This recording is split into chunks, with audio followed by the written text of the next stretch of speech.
नमस्कार। आजकल account freeze होने के इतने केसेस आ रहे हैं ड्यू टू साइबर कंप्लेन कि हर तीसरा बंदा ये कंप्लेन कर रहा है कि मुझे पता नहीं है कि मेरे बैंक अकाउंट के साथ क्या हुआ है और मैंने कोई सस्पिशियस या कुछ ऐसा ऑब्जेक्शनेबल ट्रांजैक्शन नहीं किया है, फिर भी मेरा बैंक अकाउंट क्लोज कर दिया गया है बैंक के द्वारा। और आदमी बार बार इस बात से परेशान हो रहा है कि मेरा बैंक अकाउंट फ्रीज कर दिया गया है और मैं कोई भी ट्रांजैक्शन नहीं कर पा रहा हूँ और इन बिटवीन मुझे कई सारी शॉपिंग से लेके या जो डेली लाइफ की नेसेसरी चीज़ें होती हैं वो मैं नहीं कर पा रहा हूँ। तो बहुत सारे व्यूअर्स इसके चलते परेशान हैं और मुझे पहले से जानकारी है क्योंकि दिल्ली में एक साथ में 50-60 हज़ार अकाउंट ब्लॉक्ड हुए थे सिर्फ दिल्ली में ड्यू टू साइबर कंप्लेन।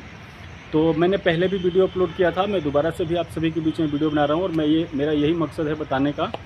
कि जो आपका साइबर कंप्लेन या किसी भी तरीके के सस्पिशियस या इलीगल ट्रांजैक्शन जब भी आप करते हैं या आपके अकाउंट्स पे इस तरीके का कंप्लेन होता है कि आपने सस्पिशियस ट्रांजैक्शन किया हुआ है, तो उसको ओपन करवाने के लिए आपको 3-4 सिंपल स्टेप लेने होते हैं और वो स्टेप अगर आप फॉलो करते हैं तो आपका जो बैंक अकाउंट होगा वो बहुत ईजिली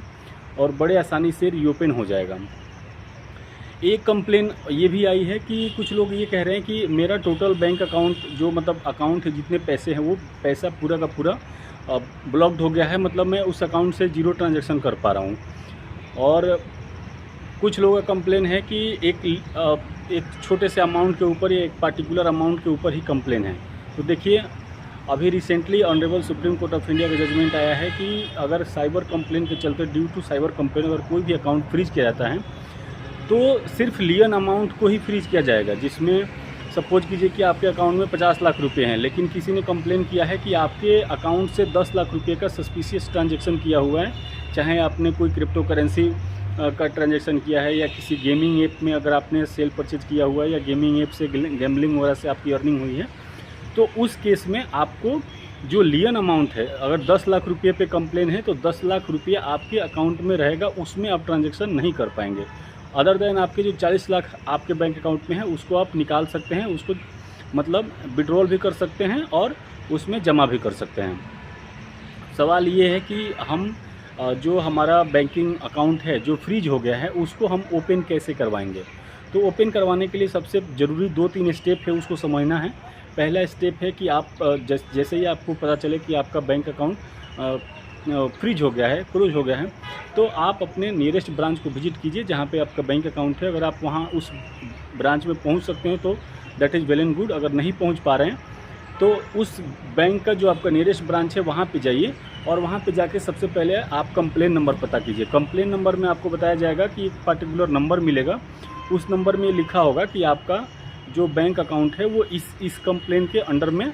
आपका अकाउंट फ्रीज हुआ है। दूसरा आपको पता करना है कंप्लीट जो कंप्लेन करने वाली अथॉरिटी है वो कंप्लेनिंग अथॉरिटी का नाम आपको पता करना है। कंप्लेनिंग अथॉरिटी से मतलब है कि किस स्टेट की पुलिस ने आपके अकाउंट को फ्रीज करने का आदेश दिया है या रिक्वेस्ट किया है या ऑर्डर जारी किया है। जैसे ज़्यादातर जो कंप्लेन आ रही है वो दिल्ली के साइबर पुलिस की तरफ से आ रही है, बाकी आप तमिलनाडु पुलिस भी कर सकती है, राजस्थान, झारखंड, बंगाल कहीं की पुलिस भी कर सकती है, लेकिन वो आपको पता लगाना होता है कि कंप्लेनिंग अथॉरिटीज़ में कौन से स्टेट की पुलिस है। जब वो पता चल जाएगा तो तीसरा स्टेप आपको लेना है कि आपको ये पता करना है कि इस केस में जो पर्टिकुलर आपका केस हुआ है इसमें आईओ कौन है, इन्वेस्टिगेशन ऑफिसर कौन है जो इस केस को हैंडल कर रहा है। और जब आपको उस आईओ का नाम पता चल जाए तो आप उनका एक मेल आईडी या मोबाइल नंबर उस कंप्लेन में ही लिखा रहता है,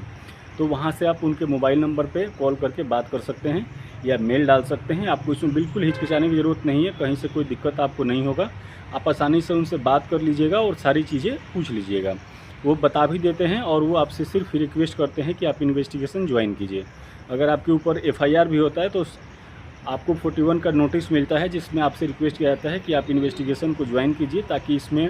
किस तरीके का ट्रांजैक्शन हुआ है, कोई अगर सस्पिशियस ट्रांजैक्शन हुआ है तो वहाँ पे आपको आके और आपको सफाई देनी होती है। जैसे आपका बैंक अकाउंट है, आपने कितना पैसा ट्रांजैक्शन किया है, कहाँ से आपने पैसे लिए हैं, किसको भेजे हैं, उसके पीछे क्या रीज़न है, क्या ग्राउंड है, आपने ट्रेड किया है, बिजनेस किया है, फ़ी भरा है या किस तरीके से आपने उसको प्रयोग किया है। तो वो पता करने के बाद से जब आप जो इन्वेस्टिगेटिंग एजेंसी होगी, ऑफिसर होंगे, अगर वो आपके आंसर से सेटिस्फाइड हो जाएंगे और वो उनके जो भी इन्वेस्टिगेटिंग जो फैक्ट होंगे उससे अगर मैच करता है तो आपके अकाउंट को रीओपन कर दिया जाएगा, अनफ्रीज कर दिया जाएगा। इसके एक स्टेप आगे बढ़ते हैं। अगर सपोज कीजिए कि आईओ आपसे कोऑर्डिनेट नहीं कर पा रहे हैं और आप उनसे नंबर नहीं मिल रहा है, कोऑपरेशन नहीं हो रहा है, तो आप जो कंज्यूमर कोर्ट है वहाँ पे कंप्लेन कर सकते हैं। और कंज्यूमर कोर्ट में कंप्लेन करने के बाद से आपके अकाउंट को फ्रीज कर दिया जाता है, डीफ्रीज किया जाता है। और सबसे लास्ट का जो ऑप्शन होता है वो होता है डायरेक्टली कोर्ट में कंप्लेन करना। तो इसमें मैं आपको बताना चाहता हूँ, कई लोग पूछ भी रहे थे कि क्या स्टेप है, क्या ऐसे तरीके हैं कि हम डायरेक्ट कोर्ट में कैसे केस करते हैं। तो उसके लिए आपको ज़रूरी होता है कि आपको एक प्रैक्टिसिंग लॉयर से कॉन्टेक्ट करना होता है, कोई ऐसे एडवोकेट जिनको आप जानते हो, जो आपके सर्कल में हों, और वो साइबर से, बैंकिंग से, फाइनेंस से संबंधित केस देखते हो, लिटिगेशन को देखते हैं।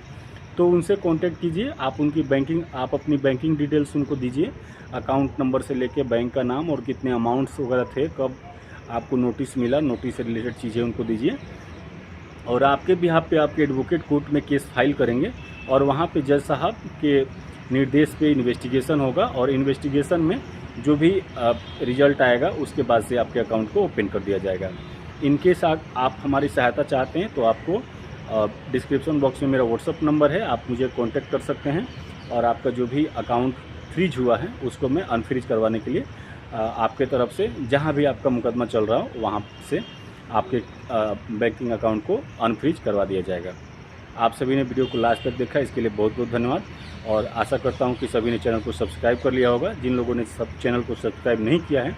वो एक बार चैनल को सब्सक्राइब कर लीजिए और अपने चाहने वाले अपने दोस्तों के साथ इसको साझा जरूर कीजिए। धन्यवाद। जय हिंद।